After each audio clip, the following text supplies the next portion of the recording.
మైతాపూరు గ్రామ ప్రజలకు తెలియజేస్తూ నేను సర్పంచ్గా పిలుచున్నాను. మీ యొక్క సమస్యలు, మీ యొక్క బాధలు తీరుస్తానని, ఏ సమస్యలున్నా ఊరిలో ఏ బాధలున్నా ముందుండి నేను మీతోటి ఉండి చేపిస్తానని, నేను చేసి మీ ముందు నిలబడి చేయగలుగుతానని నేను అందరికీ చెప్పుకుంటున్నాను. దయచేసి ఈ ఊరు ప్రజలు ప్రతి ఒక్కరూ ఓటు వేసి గెలిపించుకొని మీ పనులు చేయించగలరు.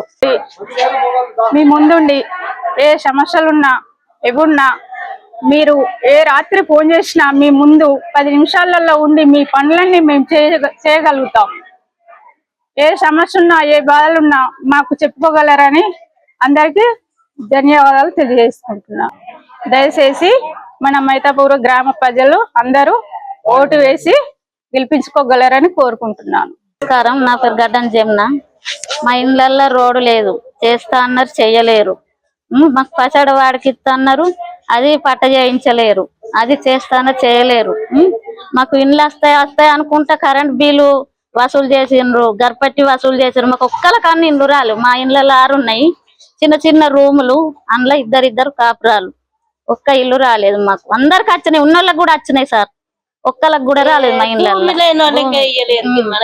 భూమి ఉన్నది ఉన్నోళ్ళకి ఇస్తాం, లేనోళ్ళకి ఇది. లేనోళ్ళకే కదా సాయం చేయాలి, ఉన్నోళ్ళకి ఏది లేదు సార్. ఉన్నోళ్ళకి ఇస్తారు, లేనోళ్ళకి ఏది లేదు. మాకు ఉన్నాయి 2 రూములు, ఒకటే రూము. మా పిల్లగానికి లగ్గం అయితే మేము ఏడుండు కూడా తెలియదు. మేము 3 ఉన్నాం, మా మరిది మేము. ఇప్పుడు నా కొడుకు లగ్గం అయితే మేము బయటకు వెళ్ళుడా సార్, గుంటెడు భూమి లేదు మాకు. అదే సార్ మాది ఇబ్బంది ఉన్నది. మా ఇళ్ళల్లో అది రోడ్డు పోతానా, రోడ్డు పోయలేరు. పచ్చన వాడక పట్ట చేస్తానో అది చేపియలేరు మాకు. అది మంచిగా లేదు. ఇప్పుడు ఎవరైనా చనిపోతే పెట్టుకోవాలంటే ఫుల్ నీళ్లు వాడ. మాది అది పద్ధతి అది ఉన్నది సార్, మాది ఇబ్బంది. సరే సార్, మాకు ఎవరైతే పనులు చేస్తారో వాళ్ళకే ఓటేసి గెలిపించుకుంటాం.